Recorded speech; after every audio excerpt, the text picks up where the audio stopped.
Hello, ഇന്ന് നോക്കാൻ പോകുന്നത് വെള്ളിയേട്ടൻ എന്ന ചിത്രത്തിൻ്റെ 4-ാം ദിവസത്തെ കേരള ബോക്സ് ഓഫീസ് കളക്ഷൻ റിപ്പോർട്ടാണ്. വീഡിയോയിലേക്ക് മുൻപ് വീഡിയോ ലൈക്ക് ചെയ്യുക, ചാനൽ സബ്സ്ക്രൈബ് ചെയ്യുക. നവംബർ മാസം ധാരാളം ചിത്രങ്ങൾ OTT റിലീസ് ചെയ്യുന്നുണ്ട്.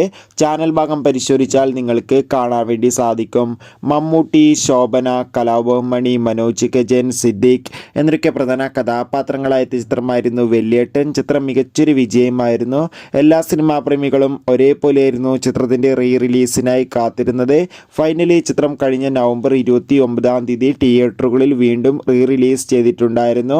അതിഗംഭീരമായ പോസിറ്റീവ് റെസ്പോൺസ് തന്നെയായിരുന്നു ചിത്രത്തിന്റെ റീ റിലീസിന് വന്നുകൊണ്ടിരിക്കുന്നത്. ഏവരുമേറെ ആകാംക്ഷയുടെ കളക്ഷൻ റിപ്പോർട്ട് അറിയാൻ വേണ്ടി കാത്തിരിക്കുമ്പോൾ വെള്ളിയേട്ടൻ എന്ന ചിത്രത്തിന് 4-ാം ദിവസം മാത്രം കേരളത്തിൽ നിന്ന് ഏകദേശം 20 ലക്ഷത്തിന്റെ അടുത്ത് വരെ കളക്ഷൻ നേടിയെടുക്കാൻ വേണ്ടി സാധിക്കുമെന്നാണ് ട്രാക്കിംഗ് റിപ്പോർട്ടുകൾ സൂചിപ്പിക്കുന്നത്. കാത്തിരിക്കാം കൂടുതൽ ബോക്സ് ഓഫീസ് കളക്ഷൻ റിപ്പോർട്ട്.